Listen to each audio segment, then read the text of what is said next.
ये हम सब जानते हैं कि ये घर हमसे ही चलता है, तो कभी भी एक औरत अपने आप को घर के नौकर ना समझे, क्योंकि यही घर आपको सर्दी, गर्मी, धूप, तेज़ हवाओं, बारिशों से बचाता है। और यही एक हमारा साहिबा है, जो कि हमारी इज़्ज़त और आबरू की हिफाजत करता है। तो एक हाउसवाइफ होने की रिस्पॉन्सिबिलिटी क्या होती है, ये हम सारे जानते हैं। इसी तरह वर्किंग लेडीज़ की क्या मुश्किलात होती हैं, ये वही जानती हैं। अस्सलाम वालेकुम फ्रेंड्स, तो मैं हूं तानिया और आप देख रहे हैं दानी एंड तानी चैनल।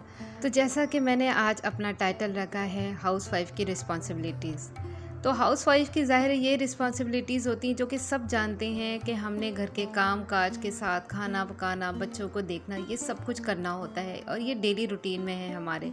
लेकिन हमें ये सब काम खुशी खुशी करना चाहिए। इन कामों को अगर हम अपने ऊपर बोझ बनाकर करेंगे तो ये हमारा बोझ ही बनकर रहेंगे, और अगर हम इन्हें अपनी ज़िम्मेदारी समझकर और खुशी खुशी करेंगे तो यकीन करें कि यही काम हमारे लिए बहुत अच्छे हमारे लिए साबित होंगे। यकीन करें यही घर के काम और यही घर की जिम्मेदारियां हमें उल्टी सीधी सोचों से बचाती हैं, वरना ये सोचें ऐसी होती हैं कि इंसान को ख़त्म कर दें। अगर आप घर में रहने वाली एक औरत हैं, बेशक बेटी हैं, माँ हैं, बीवी हैं, जो औरतें घर से बाहर निकलती हैं या जो मर्द घर से बाहर निकलते हैं, वो 100 लोगों का सामना करते हैं, उन्हें 100 लोगों को जवाब देना होता है।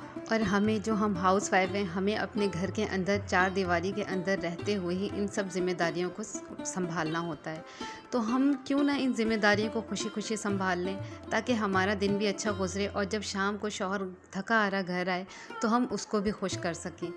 अगर हम शाम को मुंह बना के बैठे होंगे और अपना शौहर को अपने रोना सुना रहे होंगे कि आज हमने ये काम किया, आज बच्चे ने ऐसे तंग किया, आज ये हुआ, आज वो हुआ, यकीन करें उसका घर आने का दिल नहीं करेगा।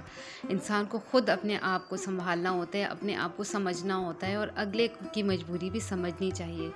बेशक औरत के पास भी कोई दूसरा नहीं होता जिसको वो अपने दुखड़े सुना सके। यकीन करें जब शौहर घर आए ना, उस वक्त पहले उसकी बात को सुनें, उसके लिए खाना तैयार करें, उसको समझें, बच्चों के साथ खेलने दें उसे।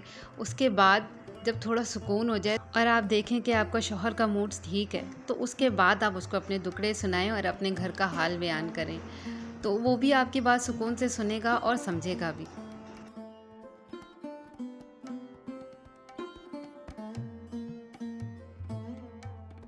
जब मेरी शादी हुई थी ना, मैं सिर्फ अपना घर छोड़ कर नहीं आई थी, मैं अपना शहर छोड़ कर आई थी, और वो भी उस जगह पे जहाँ पर ना कोई मेरी बहन थी, ना मेरा भाई और ना ही मेरे वालिदैन। पहले मैं बड़ा परेशान रहती थी, रोती थी कि या अल्लाह ये क्या हो गया, मैं इतनी दूर क्यों हूँ। लेकिन उसके बाद आहिस्ता आहिस्ता मुझे ये बात समझ आई कि ये अल्लाह के बनाए हुए रिश्ते होते हैं, ये अल्लाह के बनाए हुए मसले होते हैं, ये अल्लाह के बनाए हुए मसले हाथ। अल्लाह ताला ही सब कुछ लिखता है और अल्लाह ताला ही के हाथ में सब कुछ है। बेशक इंसान कुछ भी नहीं कर सकता। तो उसके बाद आहिस्ता आहिस्ता मुझे ये चीज़ समझ आ गई और मैंने फिर इसी चीज़ में, इसी हाल में खुश रहना शुरू कर दिया। लेकिन अल्हम्दुलिल्लाह मुझे किसी चीज़ की कोई कमी नहीं है आज। लेकिन शुरू के 2 साल मैंने जिस तरह गुजारे, वो या तो मैं जानती हूँ या मेरा अल्लाह जानता है। शुरू में मेरा बड़ा दिल करता था कि मैं हफ्ते बाद या महीने बाद किसी तरह अपने घर चले जाऊं, लेकिन आज मेरी शादी को 6 साल हो गए हैं और तकरीबन मैं 4 बार अपने घर गई हूं, यानी कि मैं 4 बार कराची गई हूं। मैंने इन सब जिम्मेदारियों को इस तरह से संभाल लिया था कि बस ये मैंने ही करनी है, इस मेरे अलावा, क्योंकि कोई और था ही नहीं मेरे शौहर को देखने के लिए और मेरी सास के लिए। तो मेरा यही था कि मैंने ही इस चीज़ को संभालना है। अगर मैं अपने घर चली गई तो पीछे, मतलब मेरे घर, मतलब मैं अगर अपनी माँ के घर चली गई तो पीछे ये सब कुछ कौन देखेगा। और आजकल तो डिजिटल मीडिया का दौर है, तो हम तो इंटरनेट पे भी बात कर सकते हैं।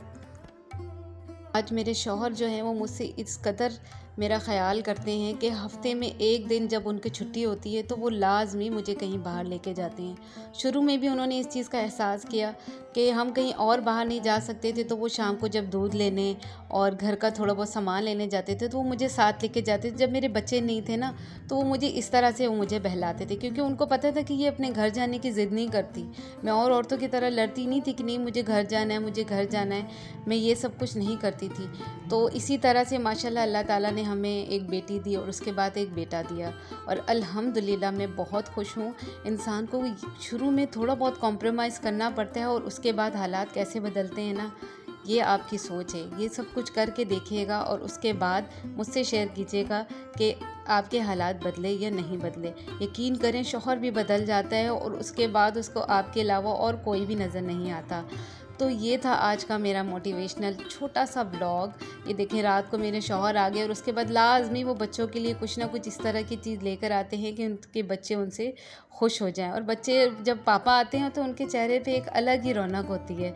और ये आज वो आ गए हैं, तकरीबन आज वो देर से आए थे, 10 बजे तक आए थे। बच्चे उनका इंतज़ार कर रहे थे। शाम में मैं लाज़मी ख़ुद भी सही से रेडी हो जाती हूँ, मतलब रेडी ना हूँ, नहा धो के साफ़ हो जाती हूँ, बच्चों को भी साफ़ सुथरा कर लेती हूँ ताकि वो जब थके हारे आएँ तो उनको अच्छा लगे अपने बच्चों को देखकर। तो जैसा कि आप सब जानते हैं कि अब आने वाला है जश्न आज़ादी, तो मेरे शौहर बच्चों के लिए ये लेकर आए थे कि बच्चे खुश हो जाएंगे, और उनको खुद ही वो अपने हाथ से लगा रहे थे। और ये सब कुछ देखकर इतनी सेटिस्फेक्शन होती है कि इंसान सारे दिन की थकन सब कुछ भूल जाता है।